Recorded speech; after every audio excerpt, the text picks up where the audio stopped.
10 bilyong dolyar. Iyan ang halaga ng apelyidong itinapon ninyo sa gitna ng ulan.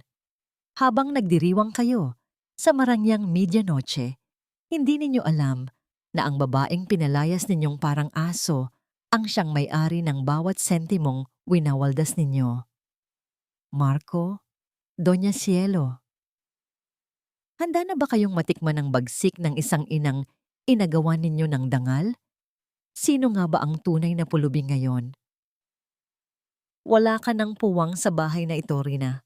Masyado ka nang naging pabigat sa pamilyang ito, kaya lumayas ka na bago ko pa mawalan ng pasensya. Ang boses ni Marco ay tila isang matalim na balaraw na bumaon sa pandinig ni Rina. Malamig, walang emosyon, at punong-puno ng pagkamuhi. Sa likod ni Marco, nakatayo ang kanyang ina na si Doña Cielo na may krus sa dibdib at tila nagdarasal, ngunit ang mga mata ay naglalabas ng puot habang nakatingin sa manugang. Sa mga sandaling iyon, hawak ni Rina ang isang platitong may mainit na sopas. Kakalabas lang niya ng kusina, tinitiis ang hapdi ng kanyang tahi dahil 11 araw pa lamang ang nakakalipas mula nang isilang niya ang kanilang mga anak sa pamamagitan ng operasyon. Inihanda niya ang sopas na yon para kay Marco sa pag-asang sa gitna ng paghahanda para sa medianoche ay magkakaroon sila ng kahit kaunting sandali ng kapayapaan. Ngunit ang platitong hawak niya ay unti-unting nanginig sa kanyang mga kamay. Dahan-dahang ibinaba ni Rina ang plato sa lamesa. Ang tunog ng porselana sa kahoy ay tila isang hatol ng kamatayan sa gitna ng katahimikan ng mansyon. Tumingin siya sa kanyang asawa, ang lalaking pinangakuan siyang mamahalin hanggang sa huling hininga. Marco, ano bang sinasabi mo? Gabi ng bagong taon ngayon. At ang mga bata, kapapanganak ko lang, Marco. Hindi ko pa kayang maglakad ng matagal. Ang pakiusap ni Rina. Ang kanyang boses ay halos isang bulong na nanginginig sa takot. Isang mapait na tawa ang kumawala sa mga labi ni Doña Cielo. Lumapit ang matanda. Ang amoy ng mamahaling pabango nito ay humahalo sa amoy ng nilulutong pagkain sa kusina. Huwag ka nang magdrama, Rina. Alam nating lahat na ang habol mo lang sa anak ko ay ang marangyang buhay na ibinibigay namin sa iyo. 11 araw? Sapat na yon para makatayo ka at mag-impake. Hindi namin kailangan ng isang ampon na walang dalang anuman, kundi kamalasan at 3 batang magiging pasanin lang ng aming kumpanya. Ang madiing sabi ng matanda. Hindi makapaniwala si Rina sa naririnig. Ang 3 sanggol na mahimbing na natutulog sa silid sa itaas. Ang mga bunga ng kanilang pagmamahalan ay tinatawag na pasanin ng sariling lola ng mga ito. Bago pa man siya makasagot, isang marahas na kalabog ang umalingaw-ngaw. Inihagis ni Marco ang isang malaking bag sa paanan ni Rina. Ang mga gamit niya na padalos-dalos na isinilid ay bahagyang lumabas sa zipper ng bag. Nandyan na ang lahat ng kailangan mo. Huwag kang mag-alala. Nag-iwan ako ng sapat na pera para sa pamasahe niyo patungo sa kung saang butas kayo nanggaling. Ani Marco habang inaayos ang kanyang mamahaling relo. Ngunit ang tunay na dagok ay hindi doon nagtapos. Mula sa likuran ni Marco, isang babaeng luntian ang suot at puno ng alahas ang lumabas. Si Tanya, ang babaeng palaging sinasabi ni Marco na kaibigan lang sa negosyo. Malamig na yumakap ang kamay ni Tanya sa braso ni Marco. Isang kilos na puno ng pag-aari at tagumpay. Marco, honey, baka mahuli tayo sa reservasyon natin sa hotel. Hayaan mo na siya. Mabilis naman ang mga grab car ngayon, di ba? Ang malanding sabi ni Tanya habang tinitingnan si Rina mula ulo hanggang paa nang may pangungutya. Parang tumigil ang pagtibok ng puso ni Rina. Ang sakit ng kanyang katawan mula sa panganganak ay biglang naglaho, napalitan ng isang nakakamanhid na lamig na nagmula sa kanyang kaluluwa. Ang kanyang mga kamay ay kusang napakuyom hanggang sa bumaon ang kanyang mga kuko sa sariling palad, ngunit wala siyang naramdamang hapdi. Ang tanging nararamdaman niya ay ang unti-unting pagguho ng mundo na binuo niya sa loob ng 5 taon. Tumalikod si Marco. Tila ba ang asawang nasa harap niya ay isang basura na kailangang itapon para hindi makasira sa selebrasyon. Doon, sa gitna ng marangyang sala, na pinalamutian ng mga kumukutitap na ilaw para sa bagong taon, naramdaman ni Rina ang pinakamatinding pag-iisa. Bumaling siya sa pintuan kung saan ang anino ng ulan sa labas ay tila naghihintay na lamunin siya. Ang bawat hakbang niya patungo sa kanyang bag ay tila paglakad sa ibabaw ng mga basag na bubog. Walang luhang pumatak dahil ang kanyang mga mata ay tuyot na sa sobrang gulat at pait. Ang tanging naririnig niya ay ang mahinang tunog ng kanyang sariling paghinga na tila isang huling hiling ng isang taong nalulunod. Sa labas, ang langit ay nagsisimula ng magliwanag dahil sa mga unang pagsabog ng paputok. Makukulay na liwanag na tila nanunuya sa kanyang kadiliman. Habang dahan-dahang isinasara ni Marco ang malaking pintuan ng mansyon, ang huling imaheng nakita ni Rina ay ang kanyang asawa na hinahalikan sa noo si Tanya. Ang mismong pagmamahal na akala niya ay sa kanya lamang. Nang tuluyan ng mag-lock ang pinto, ang katahimikan sa labas ng gate ay naging mas masakit pa kaysa sa anumang sigaw. Nakatayo si Rina sa gitna ng malamig na simoy ng hangin. Yakap ang bagong panganak na katawan na nanginginig hindi dahil sa ginaw, kundi dahil sa katotohanang wala na siyang matatawag na tahanan. Isang tanong ang paulit-ulit na humahampas sa kanyang isipan, tila isang malakas na alon sa dalampasigan ng kanyang pagkawasak. Kung ang pag-ibig ay kayang pumatay ng dangal sa loob lamang ng isang gabi, gaano kaya karaming luha ang kailangan para mabuhay muli ang isang pusong pinatay ng mga taong dapat ay nagtatanggol dito?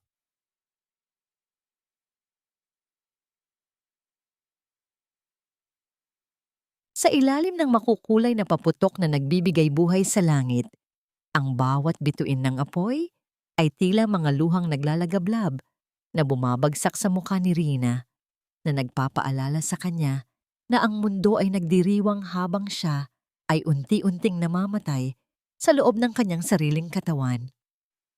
Ang bawat hakbang ni Rina palayo sa gate ng Villa Webb ay tila isang pagpako sa kanyang sariling krus. Ang sakit sa kanyang puson, kung saan naroon ang sariwa pangtahi mula sa kanyang panganganak, ay naglalabas ng mga pintig na tila ba hihimatayin siya sa bawat galaw.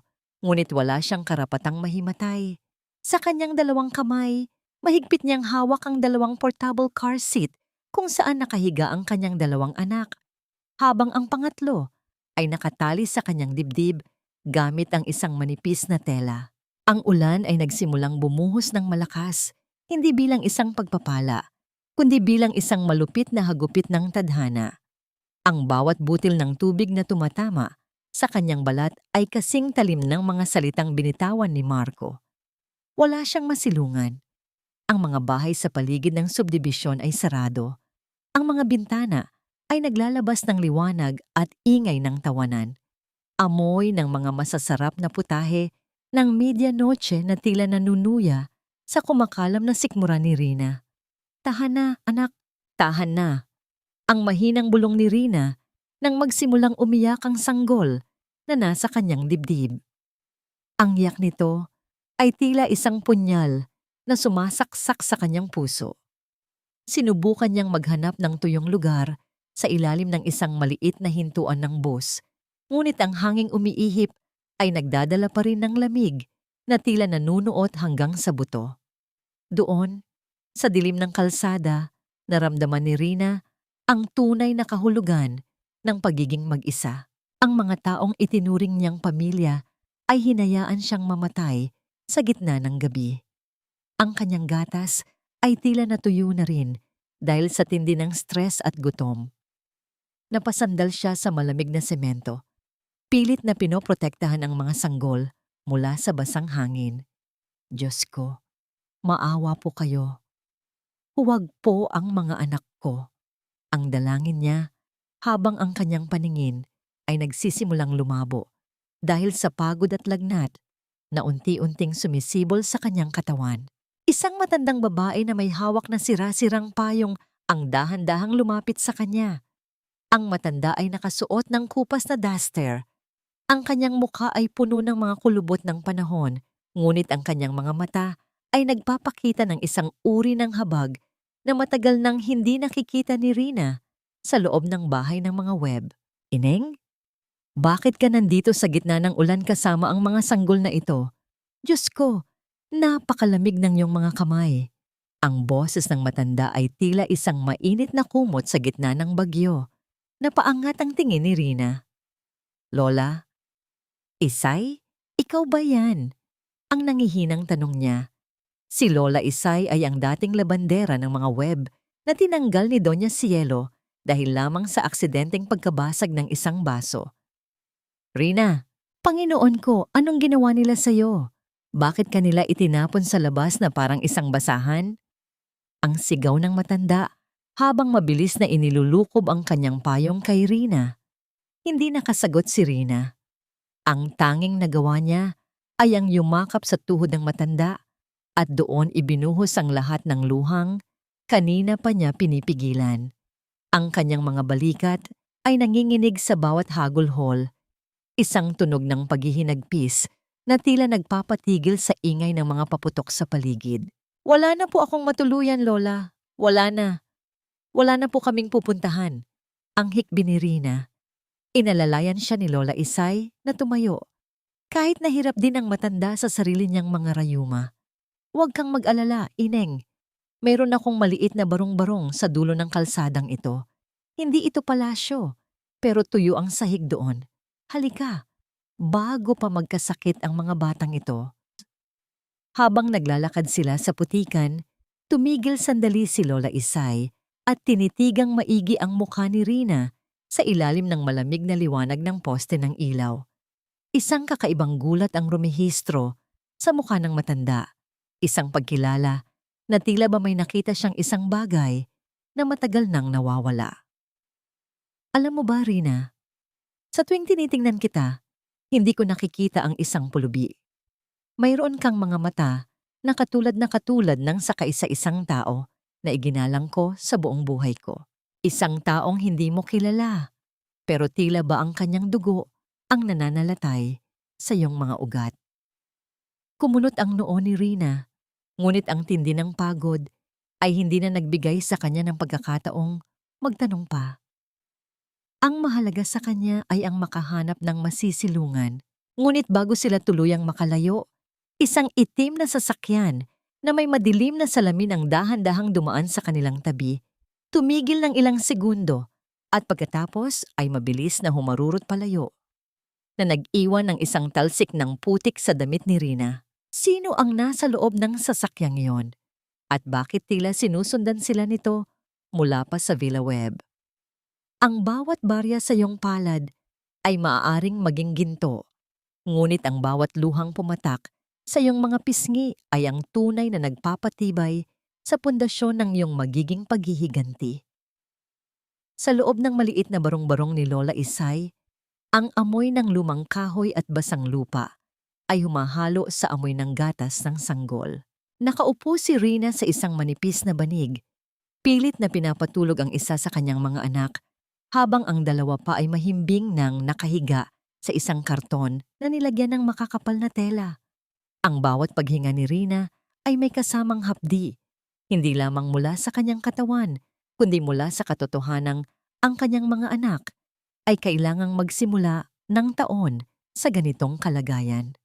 Uminom ka muna nito, Rina. Mainit na lugaw lang ang maibibigay ko sa'yo pero sapat na ito para magkaroon ka ng lakas, ang sabi ni Lola Isay habang iniaabot ang isang basag na mangkok. Salamat po, Lola. Hindi ko po alam kung nasaan na kami ngayon kung wala kayo. Ang sagot ni Rina, ang kanyang boses ay paos at puno ng pagod. Habang hinihigop ni Rina ang lugaw, kinuha ni Lola Isay ang isang maliit at kupas na kahon mula sa ilalim ng kanyang higaan. Inilabas niya ang isang lumang litrato, isang lalaking may matikas na tindig, nakasuot ng simpleng kamiseta ng isang hardinero, ngunit ang kanyang mga mata ay may taglay na awtoridad na hindi matataguan. Siya si Elijah. Ang iyong ama, Rina. Noong nagtatrabaho pa ako sa kanila, palagi niyang sinasabi na mayroon siyang isang anak na babae na kailangang protektahan mula sa mundong ito. Akala ko noon ay nagbibiro lang siya dahil namumuhay siya ng simple sa Amerika bago siya bumalik dito. Ang pagkukwento ng matanda. Napatigil si Rina. Ang tanging alam niya sa kanyang ama ay isang OF daw ito na namatay sa isang aksidente noong siya ay bata pa. Wala siyang gaanong alaala rito, maliban sa ilang mga sulat na puno ng pangaral. Isang malakas na katok ang biglang bumasag sa katahimikan ng gabi. Ang tunog ng mga yabag ng sapatos sa labas na tila mga martsa ng sundalo sa putikan ay nagpatindig sa balahibo ni Rina. Mabilis niyang niyakap ang kanyang mga anak. Ang kanyang puso ay nagsimulang tumibok ng mabilis dahil sa takot na baka ang mga ito ay mga tauhan ni Marco na kukunin ang kanyang mga sanggol. Dahan-dahang binuksan ni Lola Isay ang pinto. Isang lalaking nakasuot ng mamahaling barong, may dalang itim na briefcase at napapaligiran ng dalawang lalaking nakasuot ng suit ang tumambad sa kanila. Ang kanyang pagkilos ay formal. Ang bawat galaw ay may dalang bigat ng kapangyarihan. Magandang gabi. Hinahanap ko si Ginang Rina Webb. Ang boses ng lalaki ay baritono at puno ng respeto. Sino kayo? Ano nang kailangan niyo sa amin? Ang tanong ni Rina habang dahan-dahang tumatayo. Tinitiis ang sakit ng kanyang tahi. Ako si Attorney Arthur Solis, ang punong tagapamahala ng Huling Testamento ni Ginoong Elijah Cross. 12 taon kaming naghahanap sa iyo na Rina. At ngayon, sa ilalim ng utos ng iyong ama, narito ako para ibigay ang nararapat sa iyo. Ang paliwanag ng abogado habang inilalabas ang isang dokumentong may gintong selyo. Nanginginig ang mga kamay ni Rina habang tinatanggap ang papel. Ang bawat salitang nakasulat doon ay tila isang panaginip na hindi niya maunawaan. 10 bilyong dolyar, ang halaga ng Cross Bank, ang pinakamalaking financial empire sa buong mundo, ay nakapangalan na sa kanya. Ang bawat gusali, ang bawat lupain, at ang bawat sentimong pag-aari ng kanyang ama ay sa kanya na simula sa sandaling iyon. Ngunit may isang huling talata sa dulo ng dokumento na nagpatigil sa kanyang mundo. Sa aking kaisa-isang anak, Rina, ibinibigay ko sa iyo ang kapangyarihang ito, hindi para maging masaya lamang, kundi para magkaroon ka ng sandata laban sa mga taong titingnan ka lamang sa iyong panlabas na anyo.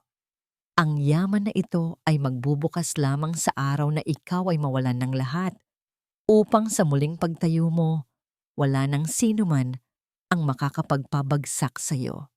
Hindi ko ito maintindihan. Bakit ngayon lang? Ang tanong ni Rina. Ang mga luha ay muling nagsimulang pumatak sa dokumento. Dahil iyon ang hiling ng iyong ama, nais niyang makita kung sino ang tunay na mananatili sa tabi mo sa oras ng iyong kahirapan. At ngayon, Ginang Rina, o mas tamang tawaging Miss Rina Cross, handa ka na bang bawiin ang iyong dangal? Ang tanong ni Attorney Solis. Tumingin si Rina sa kanyang mga anak na natutulog sa karton. Pagkatapos ay tumingin siya sa direksyon ng Villa Webb, kung saan ang anino ng mansyon ay tila isang halimaw na kumitil sa kanyang kaligayahan. Isang kakaibang apoy ang nagsimulang mag-alab sa kanyang mga mata. Isang apoy na hindi na muling mamamatay. Hindi lang dangal ang babawiin ko, Attorney. Babawiin ko ang lahat ng kinuha nila sa amin. At higit pa, ang madiing sagot ni Rina. Ngunit bago pa sila makakilos, isang putok ng baril ang umalingaw-ngaw sa paligid ng barong-barong na naging sanhi ng pagkabasag ng tanging bintana ng bahay ni Lola Easy. Ang mga tauhan ni Attorney ni Solis ay mabilis na kumilos para protektahan sila, ngunit ang tanong ay nananatili. Alam na ba ng mga kaaway ang tungkol sa yaman na ito bago pa man ito mahawakan ni Rina? Sa wakas, Nalinisan din ang bahay na ito mula sa amoy ng kahirapan. Ngayong wala na ang babaeng iyon, mas gagaan ang pasok ng swerte sa atin ngayong bagong taon. Ang boses ni Doña Cielo ay puno ng katuwaan habang itinataas niya ang kanyang baso ng mamahaling champagne. Ang bawat halakhak niya ay tila isang matinis na tunog na sumisira sa katahimikan ng gabi sa loob ng marangyang sala ng Villa Webb. Sa harap niya, nakahain ang pinakamahal na mga pagkain para sa medianoche, lechon, hamonado, at iba't ibang prutas na ang halaga ay sapat na para pakainin ang isang buong barangay sa loob ng isang buwan. Si Marco ay nakaupo sa tabi ni Tanya. Ang kanyang kamay ay nakapulupot sa bewang ng babae. Wala sa kanyang mukha ang kahit katiting na bakas ng pag-aalala para sa asawang itinapon niya sa ulan kasama ang 3 sanggol. Para sa kanya, ang gabing ito ay isang paglaya. Cheers, Ma! Tama ka. Masyado tayong naging mabait kay Rina. Akala niya siguro ay habang buhay siyang makikinabang sa pangalan natin. Ani Marco, sabay tunggan ng alak. Ang kanyang mga mata ay nagniningning sa kasakiman habang tinitingnan si Tanya na abala sa pagkuha ng litrato ng kanilang marangyang handaan para i-post sa social media. Ngunit sa kabila ng kanilang pagdiriwang, ang kadiliman ay nagsisimula ng gumapang sa paligid ng mansyon. Ang bawat pagsabog ng paputok sa labas ay tila isang babala na hindi nila naririnig. Ang kanilang tinitirhan, ang kanilang mga sasakyan, at ang kumpanyang ipinagmamalaki ni Marco. Lahat ng yon ay nakatayo sa isang pundasyong gawa sa buhangin. Samantala, sa isang hindi kalayuang lokasyon, sa loob ng isang itim na van na puno ng mga hitek na kagamitan, tahimik na nakaupo si Rina. Ang kanyang mga anak ay ligtas ng nakahiga sa mga espesyal na kuna sa loob ng sasakyan, binabantayan ng isang pribadong nurse. Ang kanyang mga mata na dati ay puno ng pagsuko ay nakatuon ngayon sa isang screen na nagpapakita ng financial status ng Webb Group of Companies. Miss Rina, ang lahat ng utang ng pamilya Webb sa Crossbank ay umabot na sa 50 milyong piso at ayon sa kontrata, may karapatan tayong bawiin ang lahat ng ito sa oras na magkaroon ng kahit maliit na paglabag sa kanilang credit standing.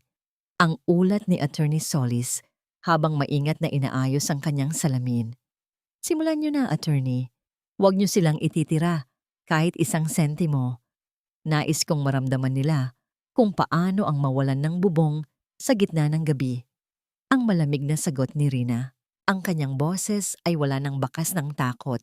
Tila ba ang bawat luha niya kanina ay naging yelo na bumabalot sa kanyang puso. Bumalik ang eksena sa Villa Webb. Ang katuwaan ay biglang naputol nang tumunog ang telepono ni Marco. Ang boses ng kanyang finance manager sa kabilang linya ay puno ng kaba at pagkataranta. Isang tunog na nagpabagsak sa basong hawak ni Marco. Ano? Anong ibig mong sabihin na kinuha ng Crossbank ang lahat ng assets natin? Imposible! Kakapirma ko lang ng extension noong nakaraang buwan.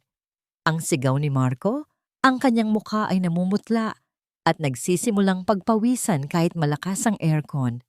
Napatayo rin si Doña Cielo. Ang kanyang mga alahas ay kumalansing sa tindi ng kanyang panginginig.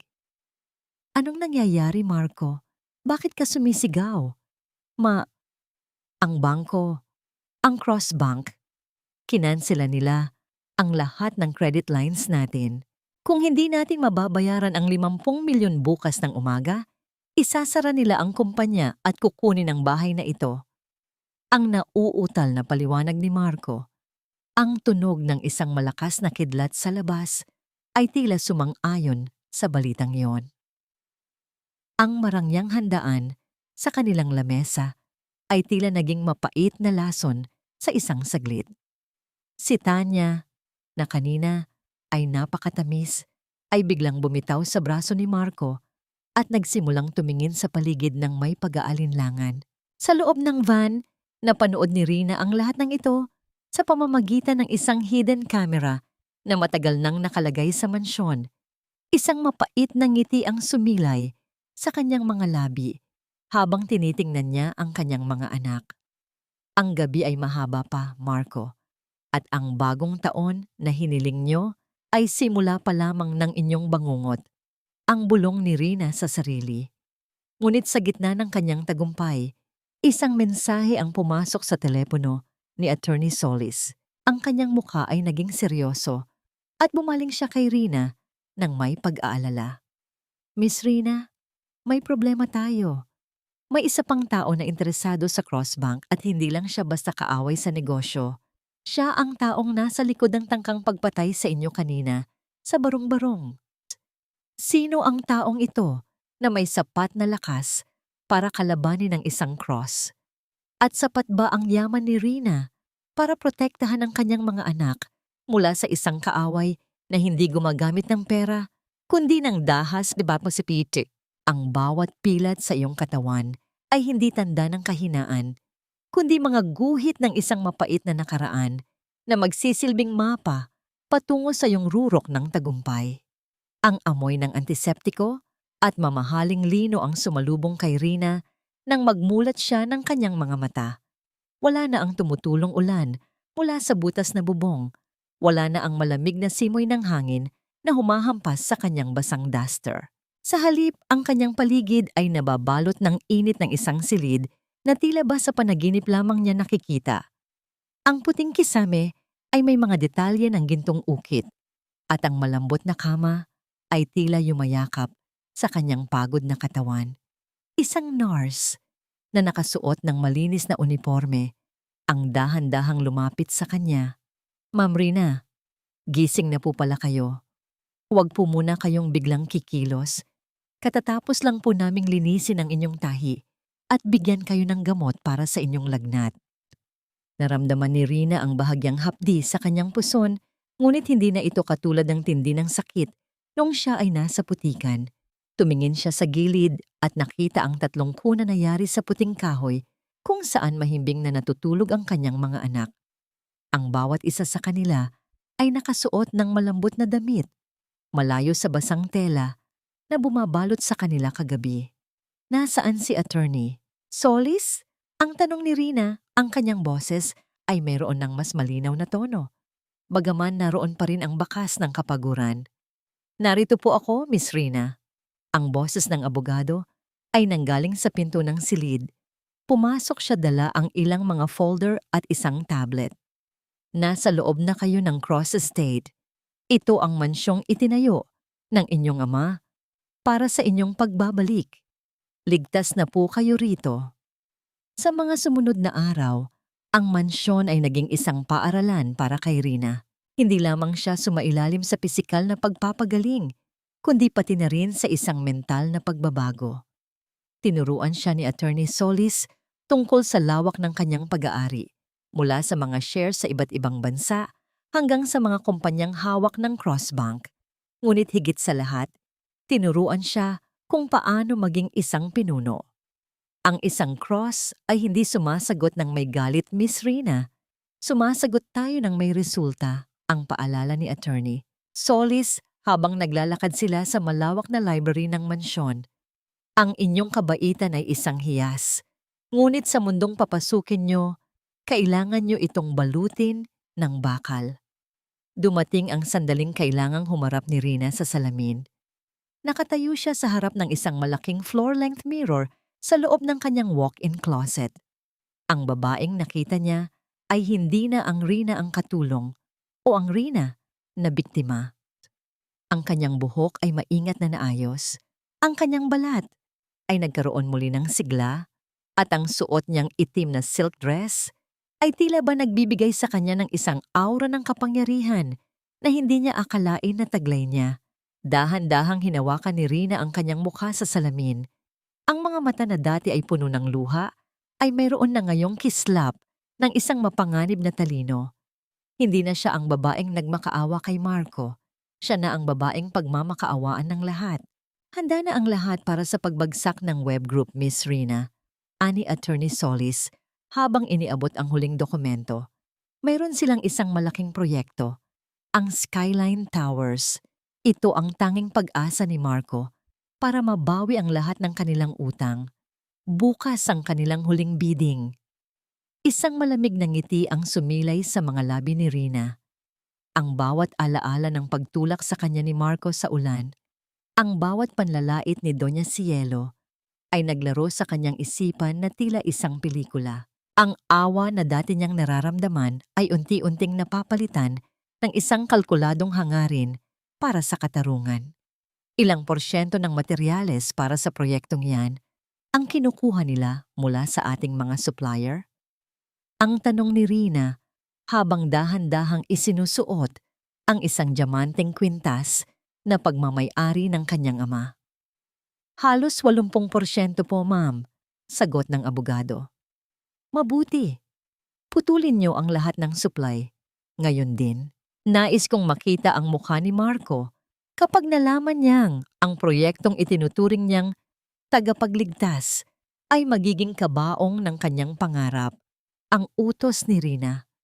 Ang kanyang boses ay tila isang hatol na walang puwang para sa apla. Pero ma'am, kung gagawin natin yan, tuluyan ang babagsak ang kumpanya nila sa loob ng 24 na oras. Wala silang makukuhang pondo para sa panggamot ni Doña Cielo o para sa luho ni Tanya, paalala ni Solis. Tumingin si Rina sa bintana kung saan makikita ang malawak na bakuran ng kanyang kaharian. Ang kanyang puso ay tila naging isang matitigas na bato na hinubog ng sakit. Hayaan silang matikman ang sarili nilang lason, attorney. At tungkol sa bidding bukas, nais kong dumalo, ngunit hindi bilang Rina Webb. Paano po niyo gustong ipakilala ang inyong sarili, Miss Rina? Ipakilala niyo ako bilang ang bagong executive chairperson ng Crossbank, ang babaeng magtatapos sa dinastiya ng mga Webb. Ang huling sabi ni Rina bago dahan-dahang patayin ng ilaw sa kanyang silid. Sa kabilang panig ng lungsod, sa isang madilim na opisina, si Marco ay hindi mapakali. Nakatanggap siya ng isang anonymous na tawag na nagsasabing ang lahat ng kanyang supplier ay biglang umurong. Ang tanging paraan para maligtas siya ay ang makuha ang pirma ng bagong head ng Crossbank bukas ng umaga. Hindi niya alam na ang kamay na kanyang hahalikan ay ang mismong kamay na tinanggihan niya sa gitna ng bagyo. Sino ang mahiwagang tao na nagmamasid kay Rina mula sa mga CCTV camera ng mansyon na hindi alam ni Attorney Solis, at bakit tila meron itong hawak na isang lumang singsing na may tatak ng Pamilya Cross? Ngunit hindi ito si Elijah. Ang bawat halakhak ng kasakiman ay unti-unting magiging alingaw-ngaw ng takot, habang ang anino ng nakaraan ay dahan-dahang lumalamon sa kanilang kinabukasan. Ang mansyon na dating puno ng ingay ng tawanan at mga pagdiriwang ay ngayon nababalot ng isang nakakabinging katahimikan na paminsan-minsan lamang napuputol ng nagmamadaling mga yabag at galit na boses. Ang mga ilaw sa sala ay nananatiling nakabukas magdamag, na tila ba ang pamilya Webb ay sinusubukang pigilan ng pagdating ng dilim na unti-unting kumakain sa kanilang mundo. Si Marco, na ang muka ay namumutla at pinagpapawisan, ay hawak ang telepono at galit na nakikipag-usap sa isang banker. Anong ibig mong sabihin?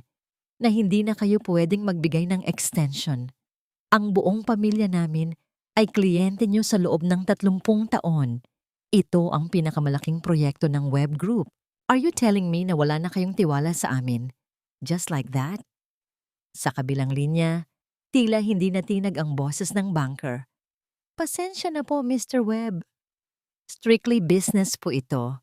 May bago po kaming executive chairperson sa Crossbank at ang kanyang utos ay klaro. No more extensions for clients with unstable financial standings. Ang deadline po ng inyong 50 million ay mamayang 12:00 ng tanghali. Binagsak ni Marco ang telepono sa mesa na nagpalukso kay Doña Cielo na abala sa pag-aayos ng kanyang mga alahas sa isang maliit na bag. Ang kanyang mga kamay ay nanginginig, hindi dahil sa sakit, kundi dahil sa tindi ng pag-aalala. Ang bawat kumikinang na bato ay tila nawawalan ng halaga sa oras na yon. Anong nangyari, Marco? May nakahabol ba kayong pera? Hindi ko kayang manatili sa ganitong sitwasyon. Nasanay ako sa buhay na ito at hindi ako papayag na mawala ang lahat dahil sa isang lintik na bangko. Ang sigaw ni Doña Cielo, ang kanyang boses ay puno ng pagkabahala. Wala ma, walang gustong magpahiram ng pera. Pati si Tanya, nalaman kong may ibang lalaki pala at ngayong kailangan ko siya, umalis siya. Sabi niya, ayoko sa mga talunan. Ang sagot ni Marco, puno ng galit sa buong mundo. Ang kanyang pagmamataas ay unti-unting nadudurog sa harap ng katotohanan. Sa kabilang panig ng lungsod, nasa loob ng isang maluwag na conference room si Rina. Ang suot niyang puting business suit ay tila nagdaragdag ng awtoridad sa kanyang tindig. Sa harap niya, nakalatag ang mga datos at chart ng pagbagsak ng web group. Isang maliit na ngiti ang sumilay sa kanyang mga labi habang nakikinig sa balita mula sa kanyang mga tauhan. Miss Rina, ang lahat ng suppliers ng web group para sa Skyline Towers ay officially umatras na. Wala silang makukuhang materyales. Ang kanilang bidding mamayang hapon ay tiyak na hindi matutuloy. Ang ulat ng kanyang operations manager. Mabuti. Siguraduhin ninyong walang sino mang kumpanya sa ilalim ng cross-conglomerate ang magbibigay sa kanila ng kahit isang tornilyo. Ang utos ni Rina. Ang kanyang boses ay kalmado, ngunit ang bawat salita ay may dalang bigat ng isang hari na nagbibigay ng hatol. Samantala, sa Villa Web, tuluyan ng nagdilim ang paligid. Ang mga sheriff ay dahan-dahang pumasok, hawak ang mga papeles ng foreclosure. Ang bawat galaw nila ay tila nagpapabagsak sa mga pader ng mansyon. Ito po ang aming mandato, Mr. at Mrs. Webb. Kailangan po ninyong lumabas. Ang property na ito ay pag-aari na ng Cross Bank. Ang formal na pahayag ng pinuno ng mga sheriff. Nagsimulang umiyak si Doña Cielo. Ang kanyang mga kamay ay nakahawak sa kanyang dibdib. Hindi! Hindi niyo ito pwedeng gawin. Mayaman kami. Kilala kami. Ngunit ang mga salita niya ay tila hangin lamang. Ang mga gamit, ang mga mamahaling muebles, lahat ay unti-unting tinakpan ng mga canvas na tila ba inihahanda para sa isang libing.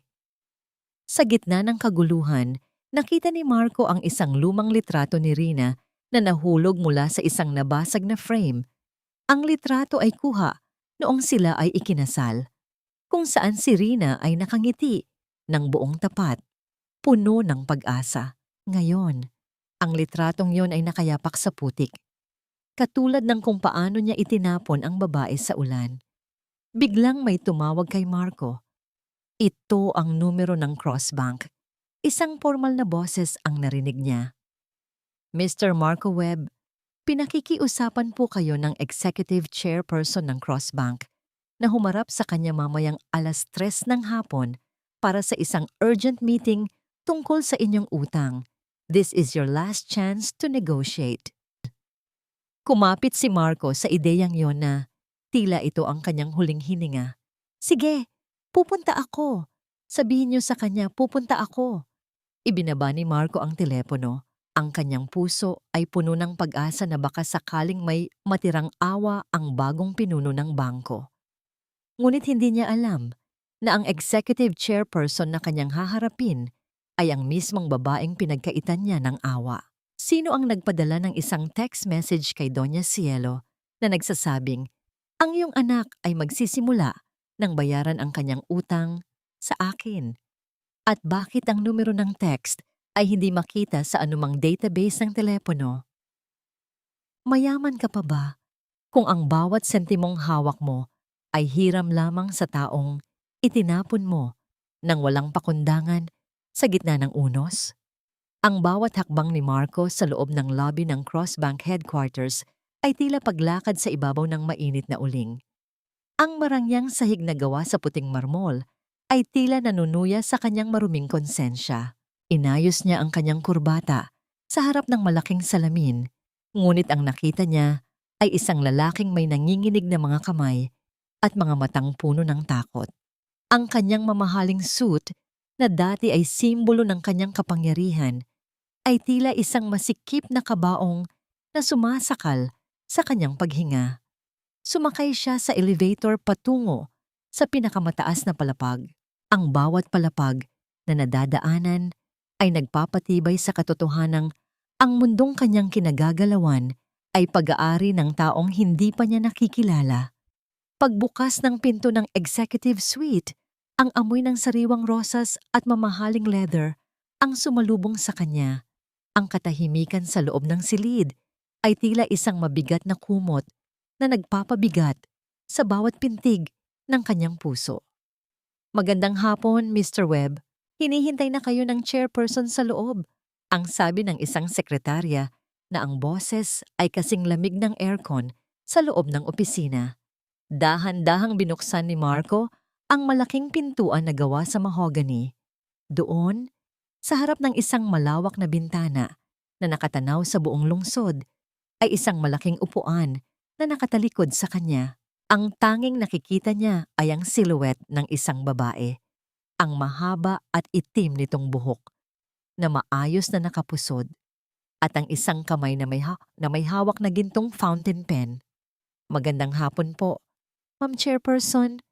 Ang nauutal na bati ni Marco. Yumuko siya ng bahagya, isang kilos na hinding-hindi niya ginawa kay Rina. Narito po ako para pag-usapan ang tungkol sa web group. Alam ko pong may mga pagkukulang kami, pero humihingi po ako ng pagkakataon na maisalba ang aming kumpanya. Hindi sumagot ang babae.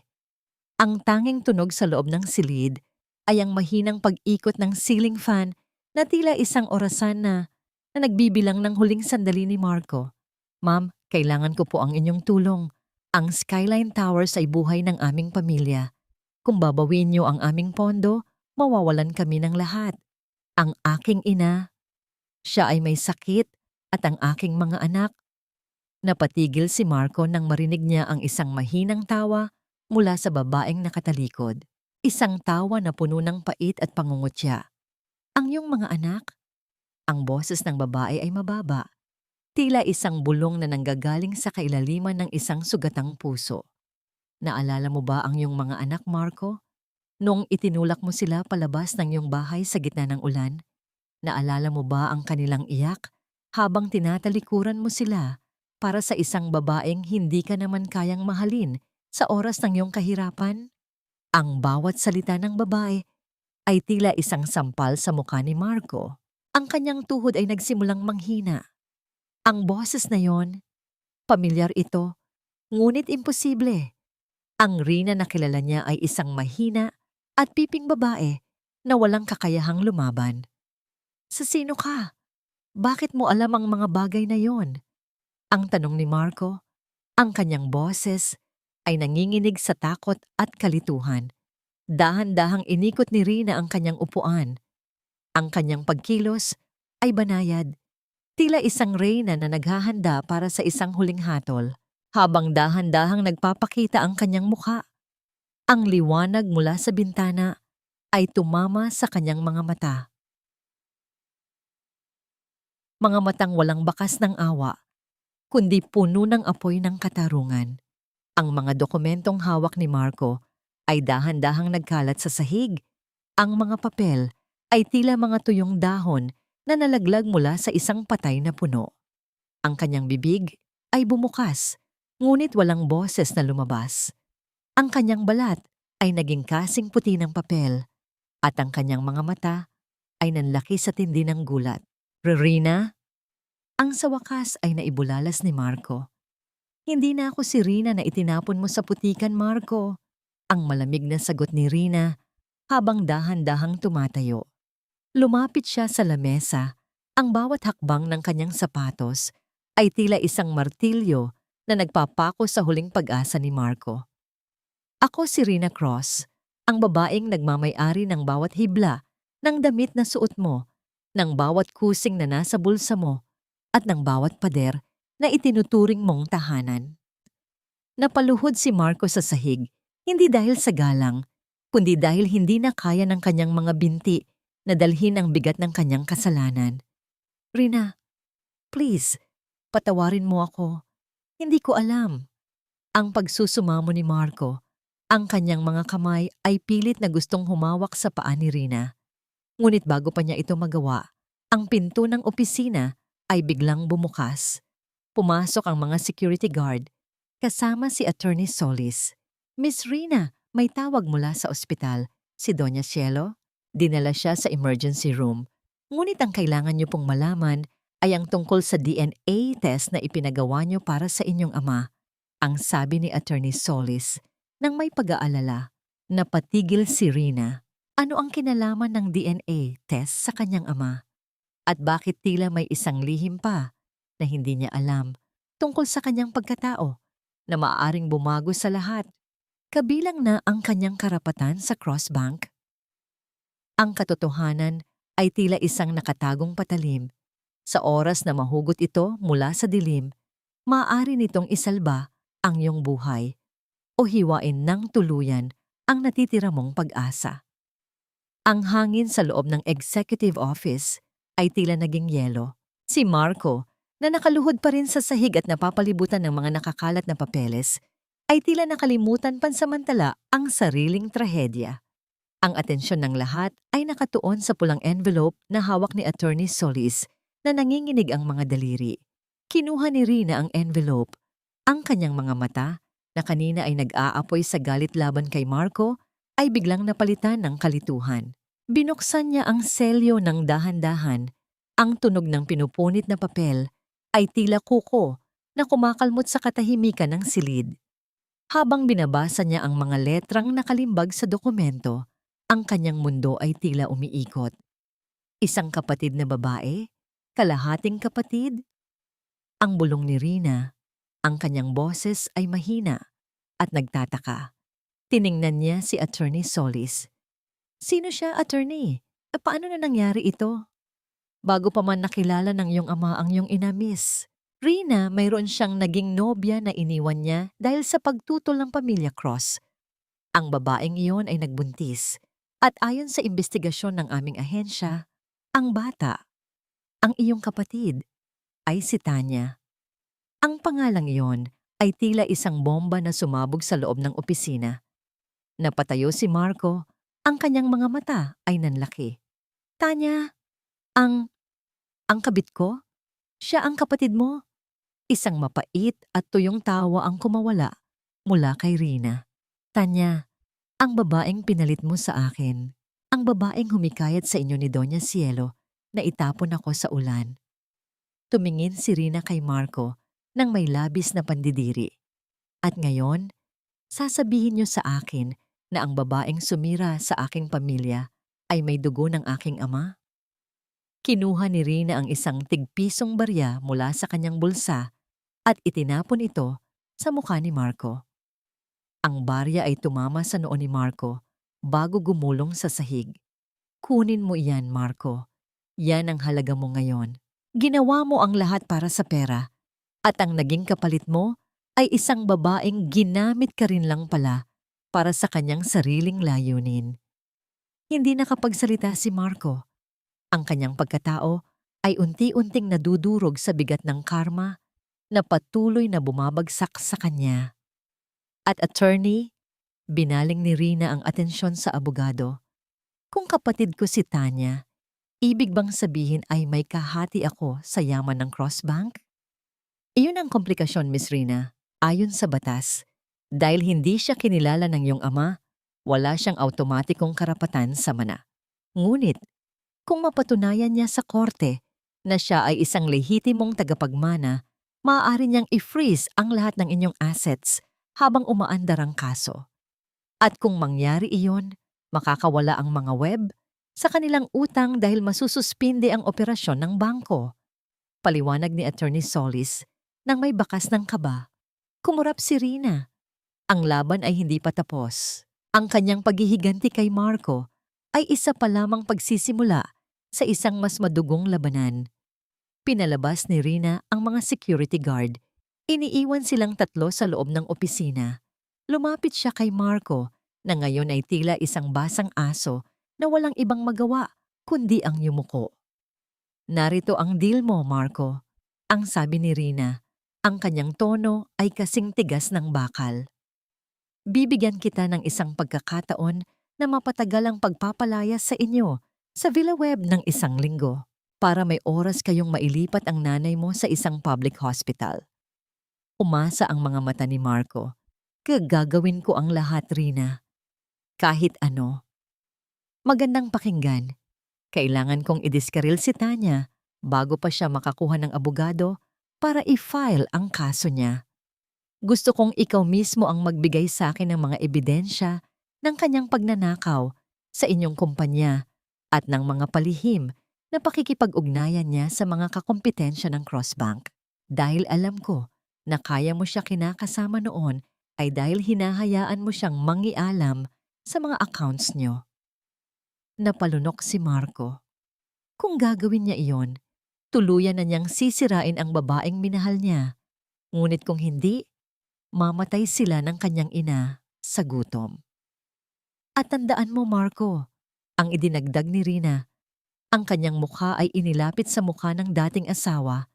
Ang kanyang mga mata ay nanlilisik. Huwag na huwag mong sasabihin kay Tanya kung sino ako. Gusto kong ako mismo ang sumurpresa sa kanya. Lumabas si Marco ng opisina na tila isang taong nawalan ng kaluluwa. Ang kanyang isip ay gulong-gulo sa dami ng lihim at kasinungalingan na biglang sumabog sa kanyang mukha. Ngunit habang naglalakad siya sa pasilyo, hindi niya napansin na isang maliit na recording device ang nakakabit sa ilalim ng kanyang kurbata. Ang bawat salita ni Rina at Attorney Solis tungkol sa DNA test ay malinaw na nai-record. Ang tiwala ay tila isang babasaging kristal. Sa oras na ito ay maglamat. Kahit anong pagdidikit ang gawin mo, hinding-hindi na muling mabubuo ang orihinal nitong kinang. Ang silid sa loob ng isang maliit at madilim na apartment na pansamantalang tinutuluyan ni na Marco at Tanya ay nababalot ng isang nakakasakal na amoy ng sigarilyo at panis na kape. Ang bawat anino sa dingding ay tila mga multong nagmamasid sa pagkawasak ng kanilang mga pangarap. Nakaupo si Tanya sa harap ng isang maliit na salamin, maingat na naglalagay ng matingkad na pulang lipstick, habang ang kanyang mga mata ay nananatiling malamig at walang kislap ng kahit anong pagsisisi. Bukas ang pinto at pumasok si Marco. Ang kanyang mga balikat ay nakayuko at ang kanyang mukha ay tila tumanda ng 10 taon sa loob lamang ng isang araw. Ang kanyang mga kamay ay nanginginig habang inilalagay ang kanyang jacket sa likod ng isang sira-sirang upuan. Nakausap mo ba ang chairperson ng Crossbank? Ang tanong ni Tanya nang hindi lumilingon. Ang kanyang boses ay tila isang mahinang kalos ng kutsilyo sa porselana. Oo, nakipag-usap ako, ang maikling sagot ni Marco. Sinubukan niyang maging kalmado, naalala ang utos ni Rina. Dahan-dahan siyang lumapit sa lamesa kung saan nakalagay ang laptop ni Tanya. Sabi niya, may pagkakataon pa raw tayong maisalba ang ilan sa mga ari-arian natin kung maibibigay natin ang mga nawawalang financial records ng web group. Isang mapait na ngiti ang sumilay sa mga labi ni Tanya. Talaga? At naniniwala ka naman? Marco darling, masyado kang utu-uto. Sa tingin mo ba ay hahayaan ka lang ng babaeng yon pagkatapos ng lahat ng ginawa natin?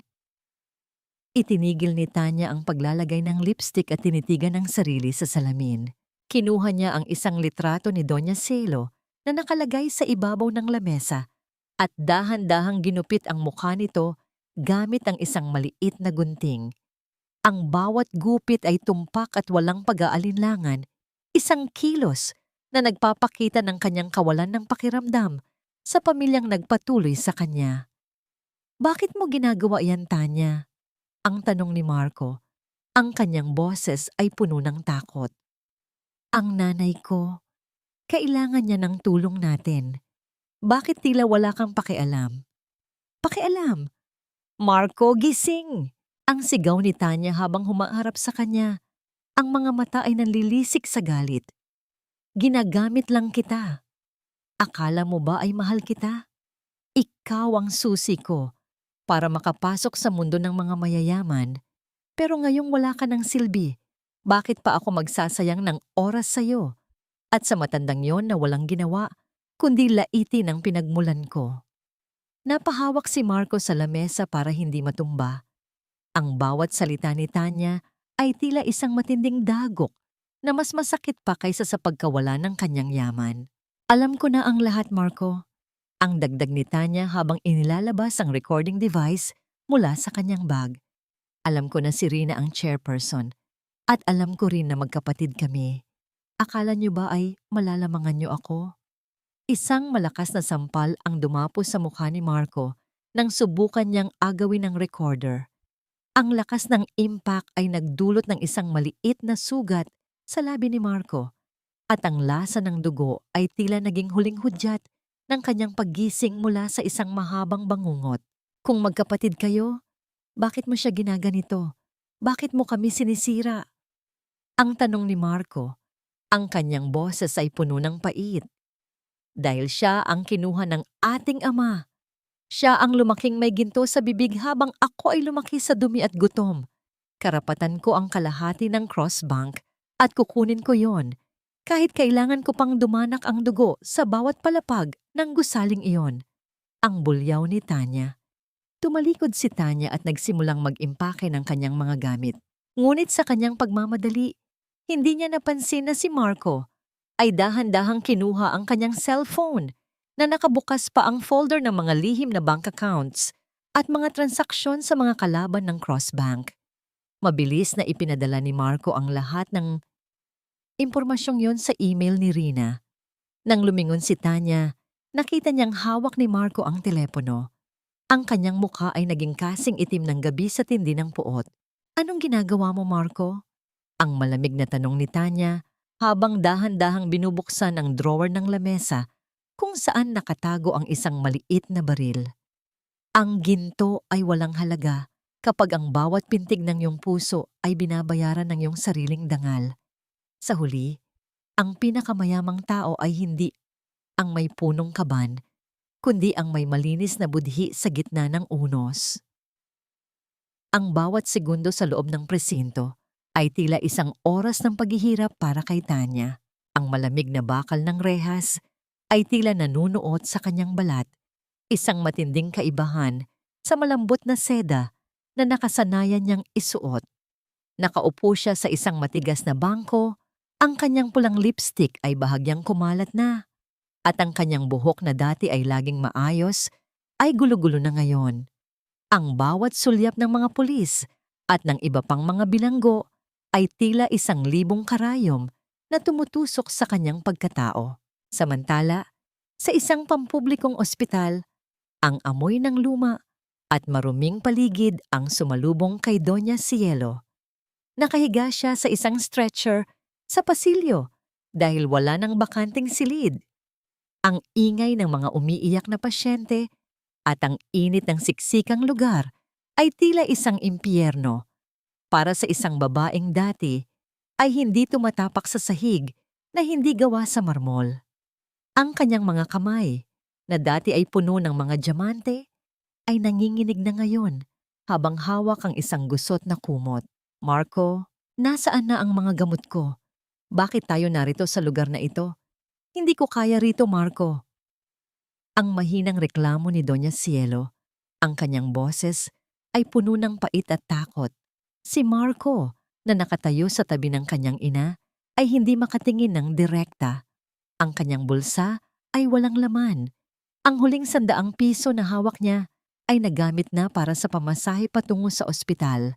Ang kanyang kumpanya ay selyado na at ang kanilang lahat ng credit cards ay kinansela na ng Crossbank. Ma, wala tayong pera. Kinuha na ang lahat. Pati ang bahay. Ang sagot ni Marco. Ang kanyang boses ay basag at puno ng kawalan ng pag-asa. Dahan-dahang binuksan ni Doña Cielo ang kanyang maliit na pitaka at inilabas ang isang pares ng hikaw. Ito ang huling hiyas na itinago niya sa ilalim ng kanyang dila noong kinukuha ng mga sheriff ang kanilang mga gamit. Akala niya ay diamante ito, ngunit nang masuri ito sa ilalim ng fluorescent na ilaw ng ospital, nakita ang mga gasgas. Isa lamang itong imitasyon, Isang fake na katulad ng buhay na kanilang binuo sa loob ng mahabang panahon. Napahagulhol ang matanda, hindi dahil sa sakit ng kanyang karamdaman, kundi dahil sa katotohanang ang kanyang pagiging matapobre ay nagtapos sa isang lugar na pinakakinasusuklaman niya. Sa kabilang bahagi ng lungsod, sa loob ng Cross Estate, ang paligid ay nababalot ng kapayapaan.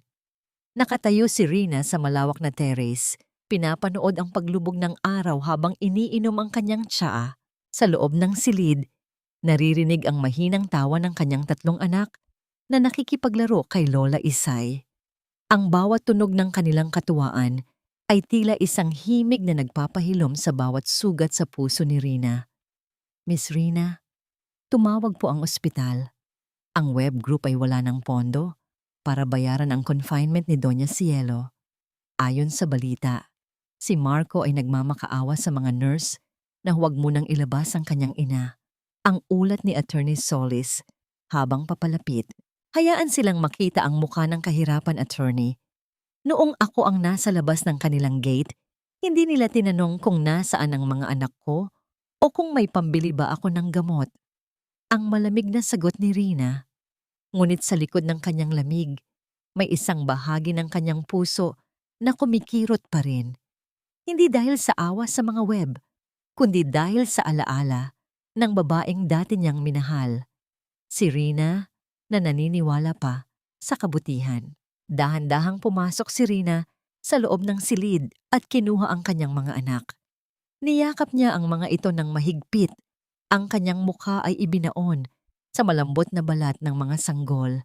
Sa mga sandaling iyon, ang 10 bilyong dolyar ay tila walang halaga kumpara sa init ng mga maliliit na katawang ito.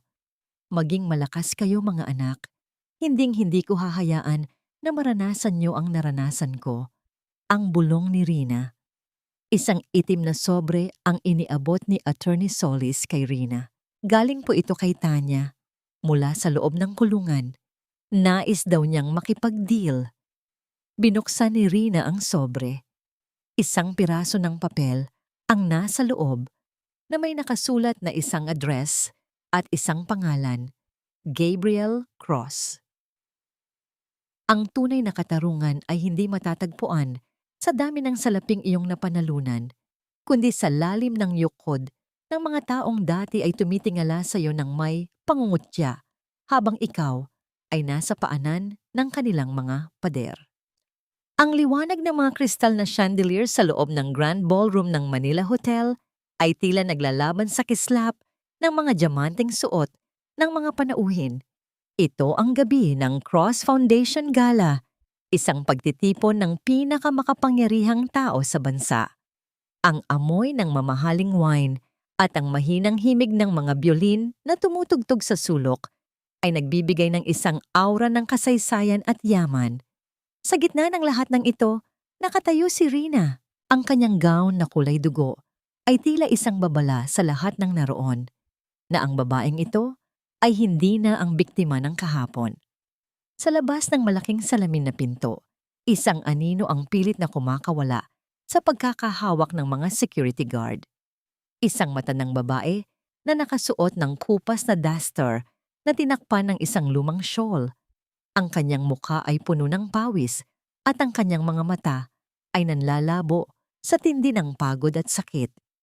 Si Doña Cielo, nagawa niyang makatakas sa ospital at sumakay ng jeepney. Bit-bit ang huling piraso ng kanyang natitirang lakas para lamang makita ang babaeng itinapon niya. Pabayaan niyo ako. Kilala ko ang chairperson. Manugang ko siya. Ang sigaw ni Doña Cielo. Ang kanyang boses ay paos at tila isang tuyong dahon na hinihipan ng hangin. Napatigil ang lahat sa loob ng ballroom nang bumukas ang pinto at bumagsak si Doña Cielo sa makapal na karpet. Ang katahimikan ay naging kasing bigat ng tingga. Ang mga panauhin ay nagsimulang magbulungan. Ang kanilang mga mukha ay puno ng pandidiri sa maruming hitsura ng matanda. Dahan-dahang lumapit si Rina. Ang tunog ng kanyang high heel sa sahig ay tila bawat tibok ng puso ni Doña Cielo na puno ng takot. Hindi gumalaw si Rina, nanatili siyang nakatayo ng tuwid, Ang kanyang mga kamay ay maayos na nakapatong sa kanyang harapan. Rina, anak, ang gumagaralgal na boses ni Doña Cielo habang pilit na gumagapang patungo sa laylayan ng gown ni Rina. Maawa ka. Ang kumpanya. Ang anak ko si Marco. Mamatay kami sa gutom, Rina. Patawarin mo kami sa nagawa namin noong bagong taon. Nagkamali kami, Rina. Nagkamali kami. Tumingin si Rina sa ibaba, sa babaeng dati ay kinatatakutan niya. Nakita niya ang bawat kulubot sa mukha ni Doña Cielo, ang dumi sa ilalim ng kanyang mga kuko at ang luha ng pagmamakaawa. Sa isang sandali, bumalik sa isip ni Rina ang lamig ng ulan, ang sakit ng kanyang bagong ooperang katawan, at ang iyak ng kanyang 3 anak na walang gatas na mainom. Ngunit sa halip na sumigaw, kinuha ni Rina ang kanyang mamahaling lace na panyo at dahan-dahang pinunasan ang dumi sa pisngi ng matanda. Naalala niyo po ba, Doña Cielo? Ang bulong ni Rina, ang kanyang boses ay kalmado. Ngunit bawat salita ay may talim ng isang labaha. Sinabi niyo sa akin na ang mga anak ko ay pasanin lang sa mundong ito. Sinabi niyo na ang amoy ko ay amoy ng kahirapan na hindi niyo matatagalan sa loob ng inyong mansyon. Ngayon, sabihin niyo sa akin, sino sa ating dalawa ang amoy putik? Patawad, Rina. Gagawin ko ang lahat. Sabihin mo lang. Ang hikbi ng matanda habang niyayakap ang sapatos ni Rina. Gusto niyo ng tulong? Ang tanong ni Rina habang dahan-dahang lumalayo. Narito ang aking kondisyon. Bukas, sa harap ng lahat ng media, luluhod kayo ni Marco sa tapat ng barong-barong ni Lola Isay. Hihingi kayo ng tawad sa aking 3 anak sa bawat sakit na idinulot niyo sa kanila noong gabing iyon. At pagkatapos, sasabihin niyo sa buong mundo na ang web group ay nabuhay lamang dahil sa limos ng aking ama. Nanlaki ang mga mata ni Doña Cielo. Ang kanyang huling piraso ng pride ay tila nyurakan ng husto. Ngunit bago pa siya makasagot, isang malakas na boses ang narinig mula sa likuran ng mga panauhin. Huwag kang luluhod, Cielo. Ang isang web ay hindi kailanman luluhod sa isang bastardong tulad niya. Isang lalaking nasa edad 50, nakasuot ng puting taksido at may hawak na tungkod na pilak, ang dahan-dahang pumasok. Ang kanyang mukha ay may marka ng isang malalim na peklat sa kaliwang pisngi at ang kanyang mga mata ay kasing talim ng isang agila. Napatigil si attorney. Solis sa tabi ni Rina, ang kanyang mukha ay biglang nawalan ng kulay. Hindi maaari. Akala ko ay patay na siya. Sino siya, attorney? Ang tanong ni Rina. Ang kanyang puso ay nagsimulang tumibok ng mabilis sa kaba. Siya si Gabriel Cross, Miss Rina. Ang pabulong na sagot ni Solis. Ang kapatid ni Elijah na matagal nang itinakuwil dahil sa kanyang pagiging marahas. Ang lalaking sinasabing pumatay sa sarili ninyong ina.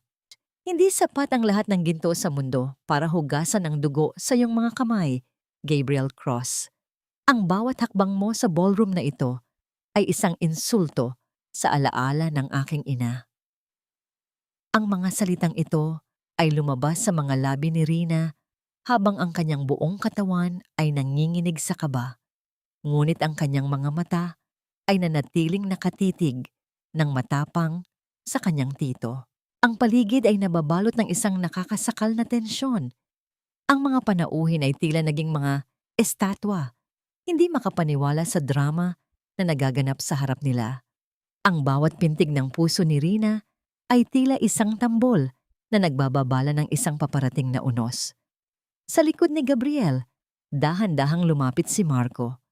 Ang kanyang hitsura ay mas maayos na ngayon dahil sa suot na hiram na tuksido, ngunit ang kanyang mga mata ay puno ng pag-aalinlangan. Hawak niya ang isang maliit na stuffed toy, isang asul na kuneho na lumana at may mantsa. Ito ang paboritong laruan ng isa sa kanilang mga anak noong sila ay nasa Villa Web pa.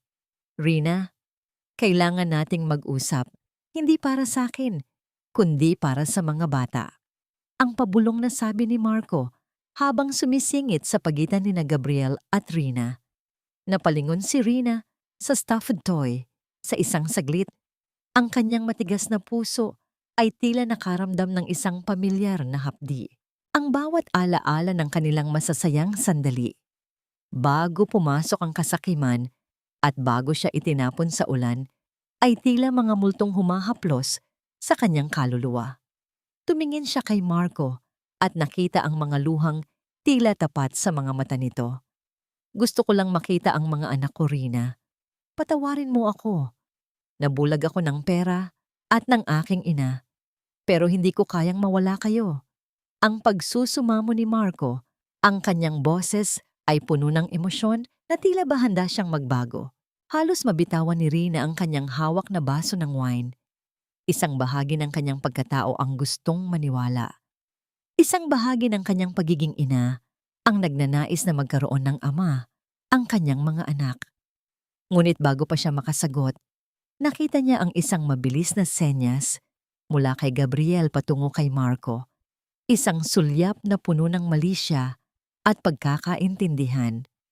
Ang kanyang hinala ay agad na napatunayan nang mapansin niya ang isang maliit na folder na nakatago sa loob ng tuxedo ni Marco. Ito ang orihinal na titulo ng Crossbank na kinuha mula sa kanyang vault kaninang umaga.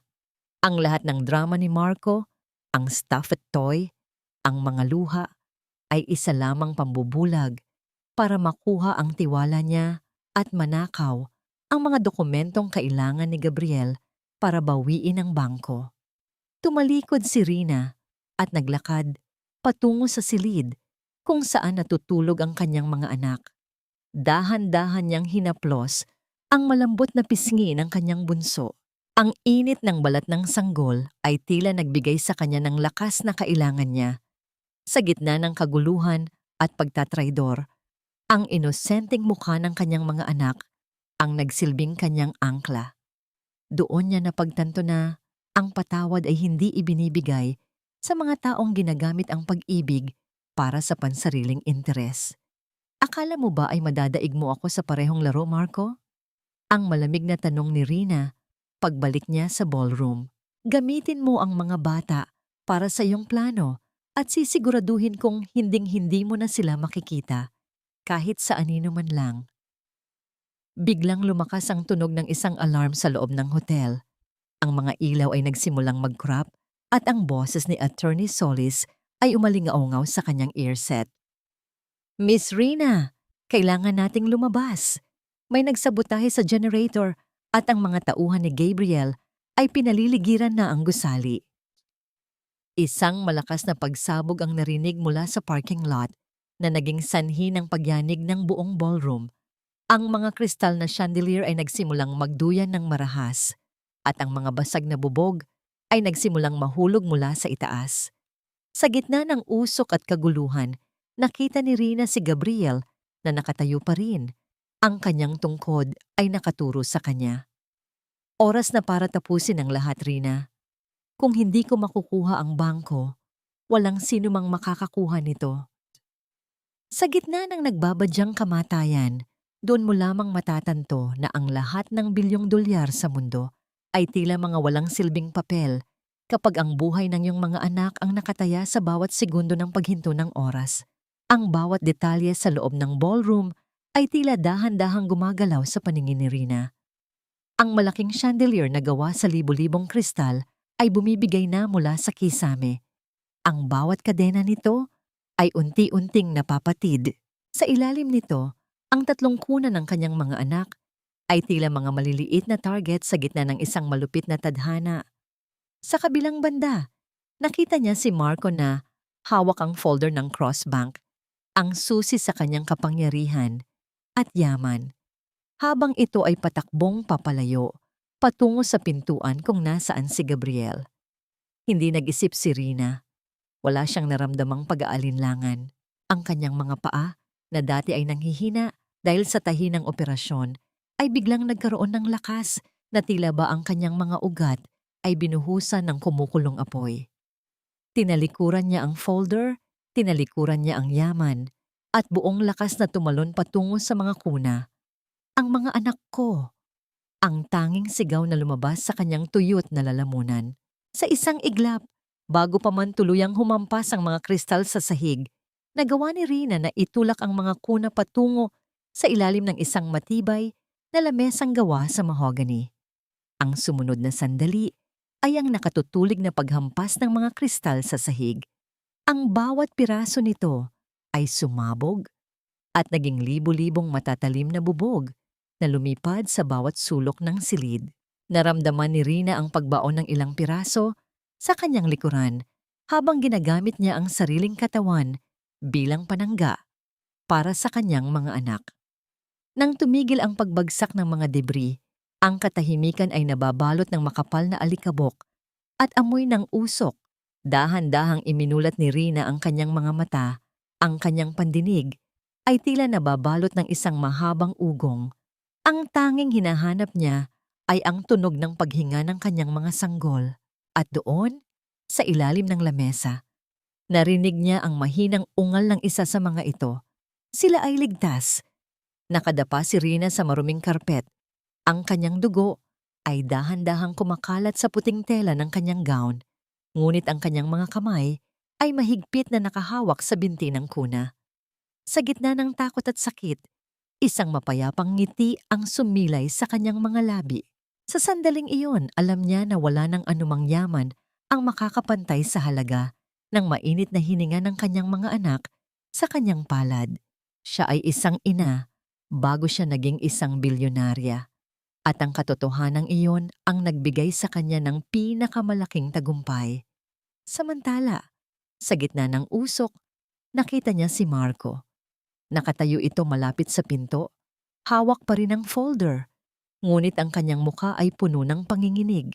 Tumingin si Marco kay Rina, pagkatapos ay sa mga anak nila, at muli kay Gabriel na naghihintay sa kanya sa dilim ng pasilyo.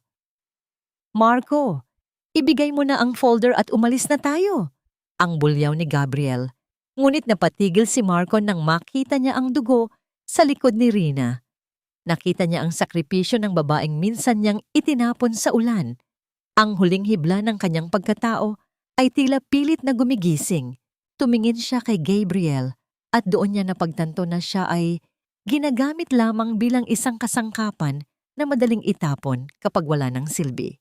Hindi ko ito magagawa, ang mahinang sabi ni Marco. Anong sabi mo? Ang galit na tanong ni Gabriel habang dinadamba ang folder mula sa kamay ni Marco. Sa tindi ng pag-aagawan, naitulak ni Gabriel si Marco patungo sa isang matalim na piraso ng bakal na nakaungos mula sa nasirang pader. Isang mahinang ungol ang kumawala kay Marco habang ang kanyang katawan ay dahan-dahang bumagsak sa sahig.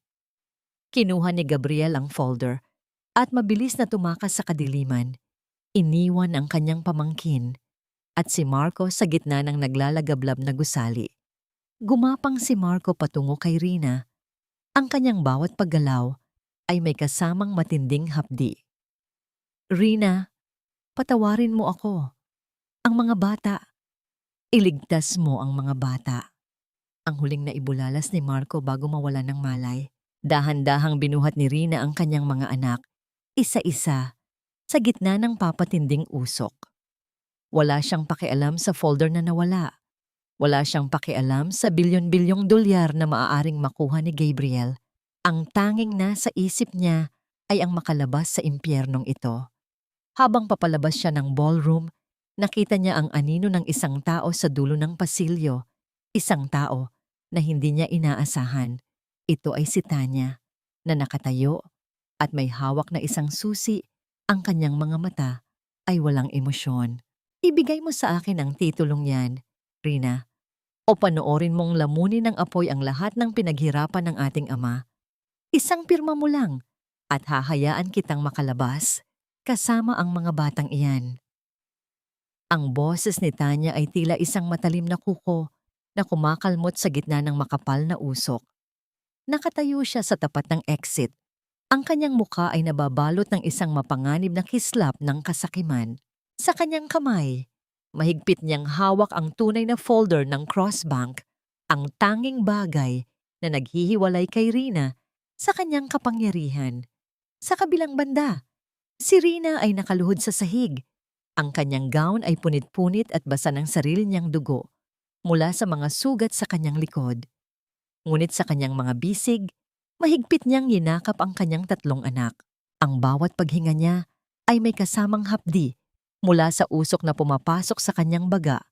Ngunit ang kanyang mga mata ay nanatiling nakatitig kay Tanya nang may matinding paninindigan. "Sa'yo na ang papel na iyan, Tanya," ang mahinang sagot ni Rina. Ang kanyang boses ay paos, ngunit puno ng dangal. "Sa'yo na ang lahat ng $1,000,000,000. Sa'yo na ang Cross Bank." Dahil sa gabing ito, natutunan ko na ang tunay na kayamanan ay hindi nasusukat sa kung anong hawak ng kamay ko, kundi sa kung sino ang itinataya ko ng buhay. Hindi makapaniwala si Tanya sa narinig. "Baliw ka na. Mamamatay kayo rito para sa wala. Mas pipiliin kong mamatay na may yakap na pag-ibig kaysa mabuhay sa isang palasyong puno ng dugo at pagtatraidor na katulad mo." Ang huling sabi ni Rina bago pilit na tumayo at naglakad patungo sa isang bintana, tinalikuran ng exit na hinarangan ni Tanya. Isang malakas na tunog ng sirena ng bumbero ang dahan-dahang lumapit sa gitna ng katahimikan ng gabi.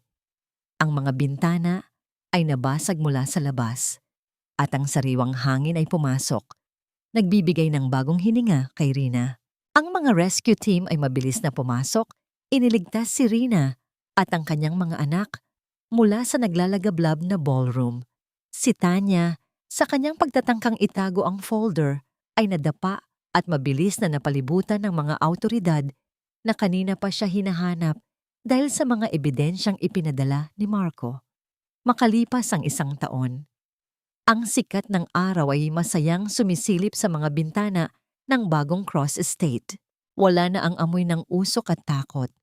Napalitan na ito ng bango ng mga sariwang bulaklak at halimuyak ng bagong lutong tinapay. Ang mansyon ay hindi na isang malamig na kaharian, kundi isang tunay na tahanan. Nakatayo si Rina sa malawak na garden. Pinapanood ang kanyang 3 anak na ngayon ay nagsisimula ng maglakad sa ibabaw ng malambot na damo. Ang kanilang mga tawa ay tila mga himig na nagpapalimot sa lahat ng pait ng nakaraan. Sa tabi niya, si Lola Isay ay abala sa pagtitimpla ng tsaa, ang kanyang mukha ay puno ng kapayapaan. Dahan-dahang lumapit ang isa sa mga bata kay Rina at humawak sa kanyang daliri. Pilit na tumatayo ng tuwid. Tumingin si Rina sa kanyang mga anak at sa kanyang paligid. Ang Cross Bank ay nabawi niya sa legal na paraan matapos mabulok sa kulungan sina Gabriel at Tanya. Ngunit hindi na ito ang sentro ng kanyang buhay. Nagtatag siya ng Cross Hope Foundation, isang organisasyong tumutulong sa mga inang itinapon sa lansangan. Binibigyan sila ng puhunan at bagong pag-asa. "Ma'am Rina, may naghahanap po sa inyo sa labas ng gate," ang sabi ng isang katulong. Lumapit si Rina sa gate at nakita ang 2 anino sa gilid ng kalsada.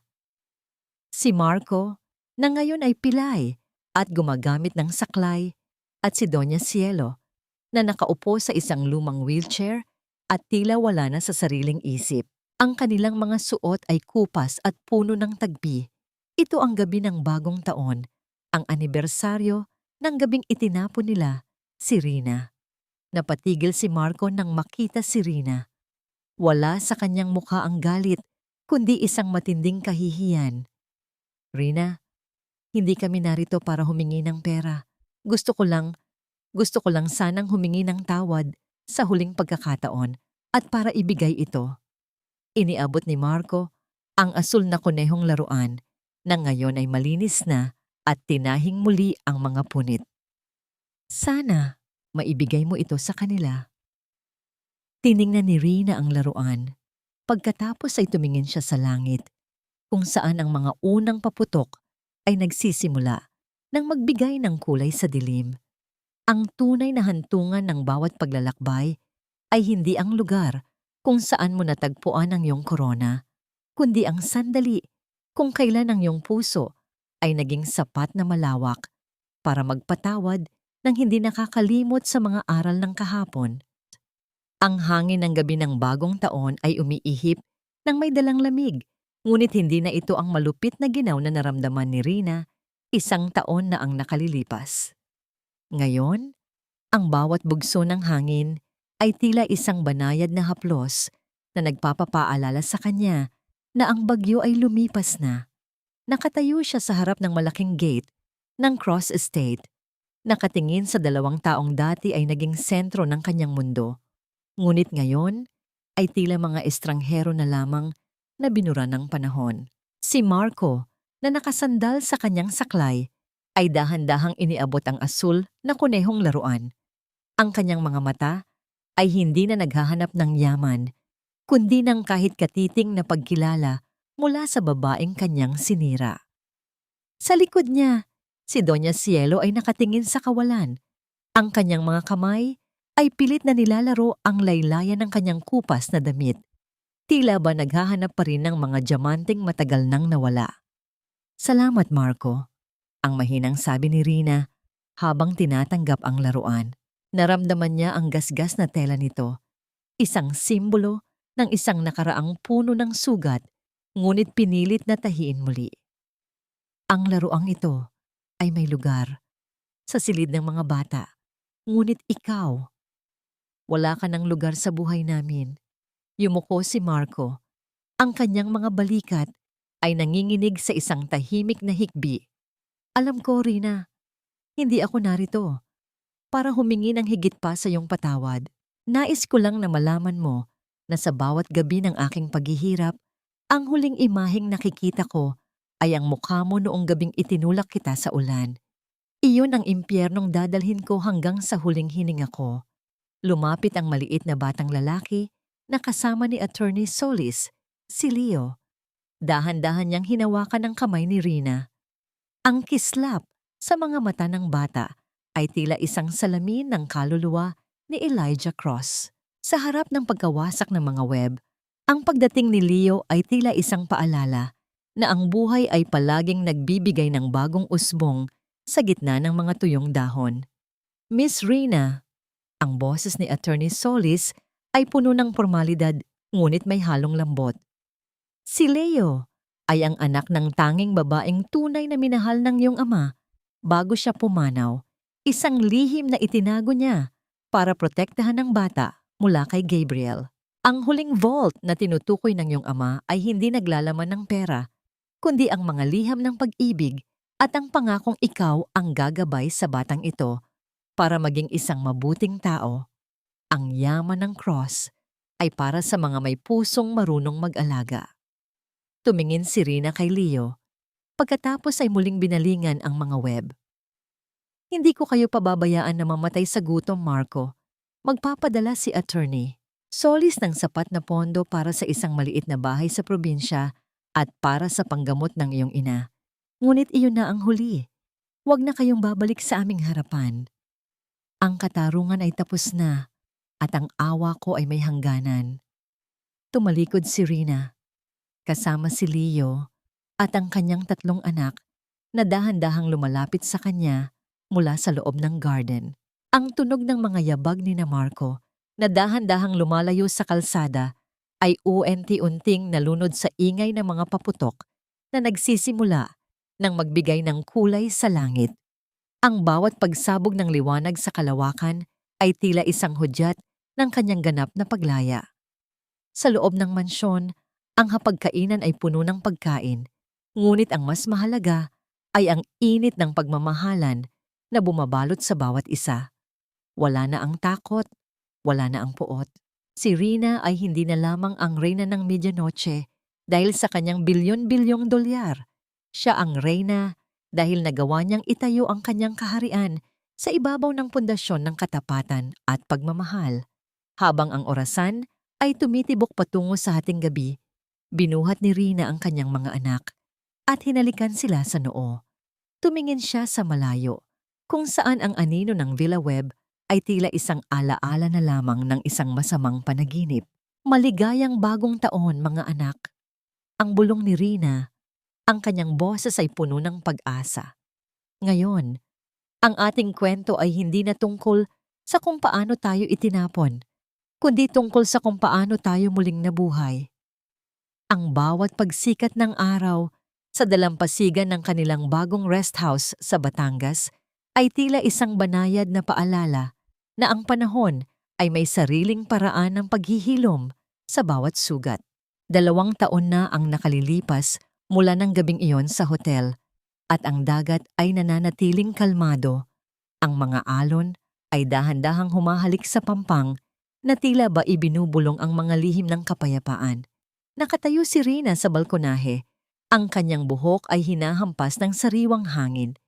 Pinagmamasdan niya ang kanyang 3 anak, sina Hope, Faith, at Justice, na masayang nagtatakbo sa buhanginan kasama si Leo. Si Leo, na ngayon ay 7 taong gulang na, ay tumatayong parang isang kuya, maingat na binabantayan ang bawat hakbang ng mga bata. Sa kanilang mga tawa, walang bakas ng pait, walang anino ng ulan. Dahan-dahang lumapit si Lola Isay, dala ang isang tray ng sariwang buko juice. Ang matanda ay nakasuot ng isang magandang duster. Ang kanyang muka ay masigla at wala na ang bakas ng hirap. Rina, tignan mo sila. Parang kailan lang ay nakasilong tayo sa ilalim ng tumutulong bubong. 'Di ba?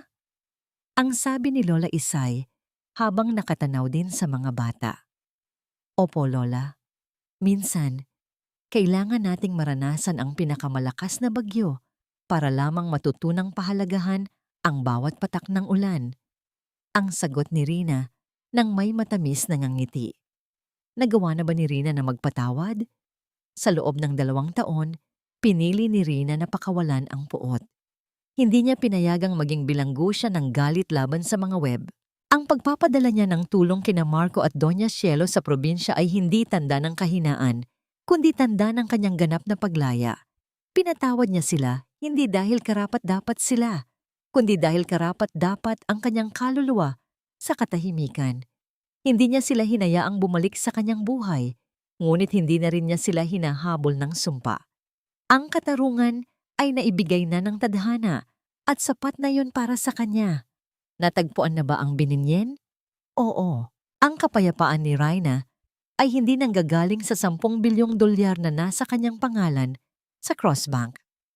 Ang kanyang tunay na kapayapaan ay ang katotohanang tuwing gabi, bago siya matulog, naririnig niya ang mahimbing na paghinga ng kanyang mga anak sa katabing silid.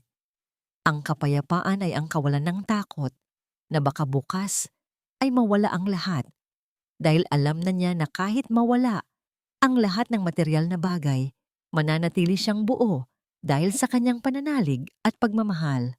Ang kwento ni Rina ay isang paalala sa bawat babae na nakikinig na ang halaga ng isang tao ay hindi nasusukat sa kung paano siya truhin ng ibang tao, kundi sa kung paano niya itatayo ang kanyang sarili pagkatapos siyang itapon. Ang dongnok lang o ang tahimik na tubig ni Rina ay nagpakita na ang tunay na lakas ay hindi kailangang maging maingay. Ang pagiging matiisin ay hindi pagiging duwag. Ito ay ang pag-iipon ng lakas para sa isang huling tagumpay na walang sinuman ang makakaagaw. Bumaba si Rina mula sa balkonahe at sinalubong ang kanyang mga anak sa pampang. Binuhat niya si Justice at hinalikan ito, habang sina Hope at Faith ay yumakap sa kanyang mga binti.